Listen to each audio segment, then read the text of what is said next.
something breathes in the mountains of southern Utah. A low exhale in the granite. At first, it was only missing hikers. Then wildlife found mutilated in patterns, circles, symbols carved into fur and stone. Recordings surfaced, half-human voices in the radio static, coordinates scratched into bark, tents torn inward as though something wanted to enter without sound. The Forest Service sealed the area, citing fire hazards. Yet the air cameras kept transmitting, frames filled with mist that moved against the wind. We have seen it before, when the wilderness remembers what civilization forgets. Tonight, we unseal 5 accounts from the Utah file, all recovered under Panoptic Protocol Delta 7. We at the Night Owl Archives welcome you into the vault. The chamber is lit by flame that refuses to stay still. Shadows stretch thin against the walls of limestone. The air carries the scent of resin and old ash. Before us lie 5 sealed cassettes, each marked with a date, a name, and a warning: do not listen alone. These are not campfire stories. They are fragments of truth extracted from the wilderness, ranger logs, distress calls, handwritten notes hastily buried beneath stones. What you will hear has been cleansed of faces, but not of fear. Every account has been authenticated by spectral resonance, traces that do not belong to the human voice. We remember them now, because someone must. If you seek the unseen, stay with us. Subscribe to the archive, not for entertainment, but preservation. Activate your notification seal, and each time the Order releases a new file, you will hear the signal before the silence returns. Remember, once you listen, you become part of the record. Story 1: The Firewatcher's Cabin. We unseal the first file, a Ranger S-log retrieved from a Firewatcher S cabin on Elk Ridge, Utah. Date: July 14th, year redacted. The witness, identified only as MJ, was 3 weeks into a solo rotation. The air in the altitude was clear as glass, tinged with the burnt tang of old fire scars. Each morning, the sun came up painted with smoke. By night, the world shrank to the circle of a lantern. She kept her boots by the door, the soles still carrying fine red dust from the switchbacks. The cabins would breathed and settled like a living animal.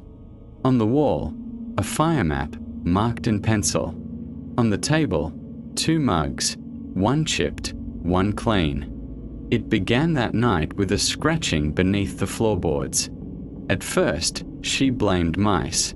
Then the scratching grew heavier, as though multiple hands pressed up from soil.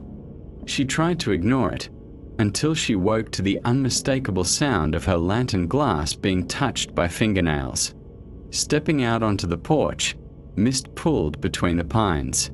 But in the far tree line, she saw a row of tiny lights winking in unison, like eyes blinking against the wind. She radioed dispatch. Static, the dispatcher's voice returned, halved by distortion, repeating her own name with wrong inflection. "The night is too long," it whispered. "Go back inside, lock the cellar." The next day, her trail markers, ribbons tied in neon orange, were gone. A smell like old blood clung to the air, sweet and heavy. Insects moved in patterns, circling the footprint she'd left by the stream, never landing. Inside, doors creaked softly, even when bolted. When she held her breath, she could almost hear someone else breathing, a second rhythm, not her own. She wrote in her log, hands trembling, "I saw tracks by the tool shed. Toes, not hooves. Not human. Don't want to look again." That evening, the outpost's generator stuttered and died. In total dark, the woods pressed up against the cabin. The scratching resumed, echoing from beneath, but this time it was accompanied by the low moan of wood forced to bear too much weight. MJ set her back against the cellar door, clutching the fire axe she barely remembered retrieving. Midnight. Her weather radio crackled without prompt. Heavy breathing on the other end. Then, a voice, barely threaded through distortion, a cadence both familiar and utterly wrong. It spoke, "MJ, open. We have to count the fires. All of them. All at once." She tried to reply, her mouth filled with the taste of ashes. Suddenly, the cellar door strained. Fingers curled through the crack, long, soot-stained, more jointed than any animal's. She raised the axe, scraped a line in the door. The figure behind it whispered in the voice of her fallen predecessor, whose transfer she'd never questioned. The mountains only keep what they feed. Dawn brought search teams, her cabin ransacked, traces of black ash across every threshold. The official report, disappearance, likely exposure. Cabin to be resealed. M.J.'s logbook found, last page scrawled in ash, "Don't answer if it calls you by name." To this day, the firewatcher's cabin remains sealed, the windows painted over, lanterns removed. Those who stand outside swear sometimes, if they listen at the right hour, they can hear scratching from underneath, desperate, relentless, waiting for the next name to be spoken. This file is subject to panoptic protocol, locked. No further entry admissible. Yet the archive remembers, some wounds in the wilderness never close. The second account follows, where the shadows drift off the mountain and into the mines. Next story, the forgotten farmstead. The file emerges from a rural police incident log and a series of undeveloped film reels sent anonymously to the archives. Location, Buckskin Valley, Utah. An abandoned farmhouse crouched on a patch of wild alfalfa, 3 miles from the nearest paved road. Date, May 2nd, year redacted. The initial witness, Deputy Shaw, sent for a welfare check after the neighbors reported flickering lights and the sound of music playing long past midnight. Records show the farm had been unoccupied for 40 years, inhospitable to new owners. Shaw's first description, "Feels like the house never learned how to die." Upon arrival, Shaw found the front door ajar, sweet grass snaked across the threshold. He followed the scent of something burned. Inside, the wallpaper peeled in curls, yet the air shimmered with warmth, like a hearth burning out of season. In the hallway, boots left heavy dust prints on the boards, leading to a parlor where dozens of children's toys stood arranged, a tea party frozen in time. Shaw's flashlight caught a mirror in the corner.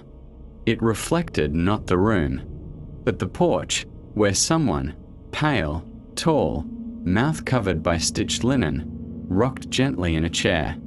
Shaw called out, but his voice vanished, swallowed by the walls.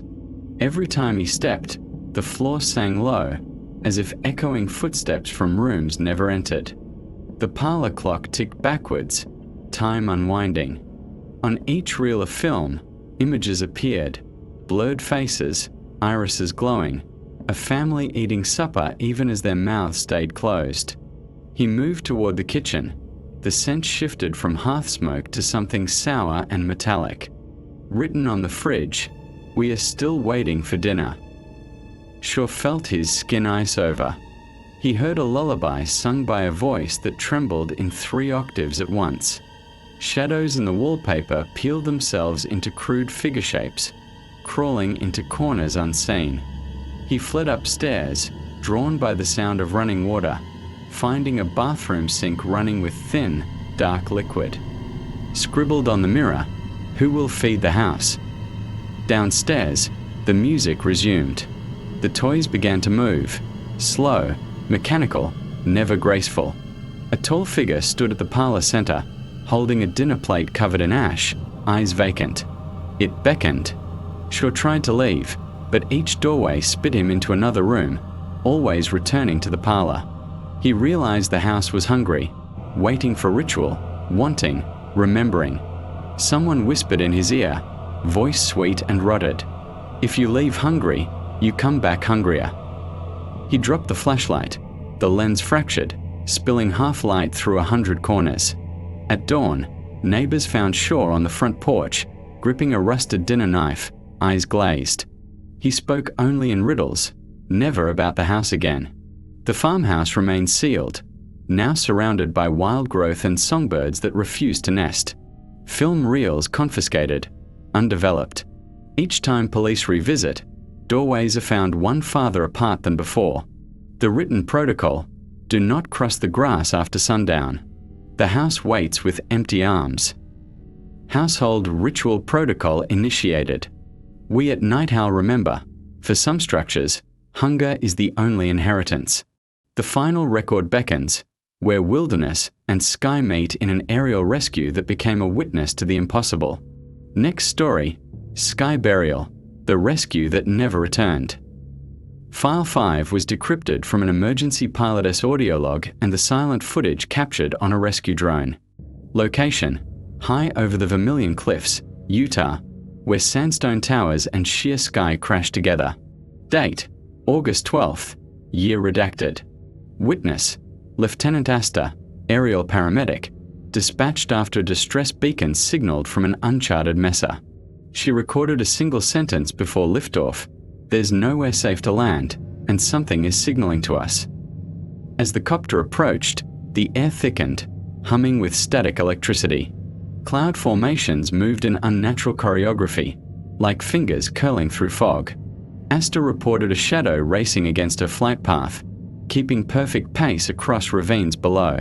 The beacon's origin: an ancient survey post, jointed with battered flags and burns. A blurred figure waved from the mesa, features indistinct, arms longer than any human silhouette, face flickering white and crimson.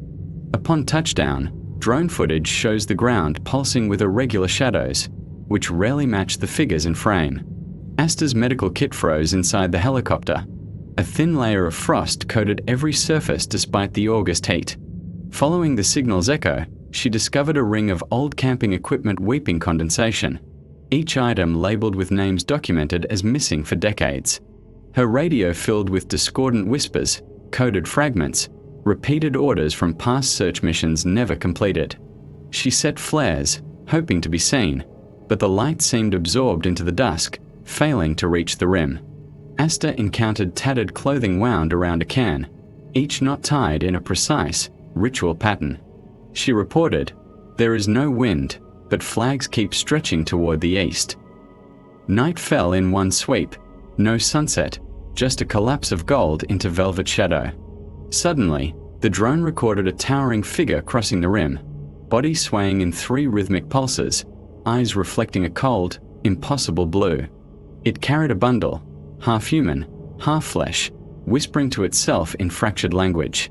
The air filled with screams, then absolute silence. Asta called for extraction, but found only static.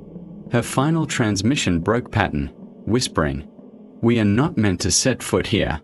The sky does not forgive intrusion." No remains were found. The helicopter returned intact, pilotless.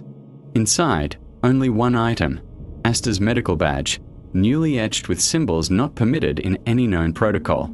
The official report: pilot missing, presumed lost. Area sealed for further study. The beacon, once documented, has never broadcast since. Locals recount that on certain nights, slow-moving lights drift above the cliffs, bending in ritual arcs, calling out softly in voices half like thunder, half like memory. Protocol Terminal Sky initiated. Night flights suspended indefinitely. We at Night Owl remember, the sky above the wilderness holds its own archives, and not every signal is a plea for rescue. We at the Night Owl Archive seal tonight's transmission, but the echoes of these files remain unquiet. Utah's wilderness does not simply forget, it remembers in dust, shadow, and silence.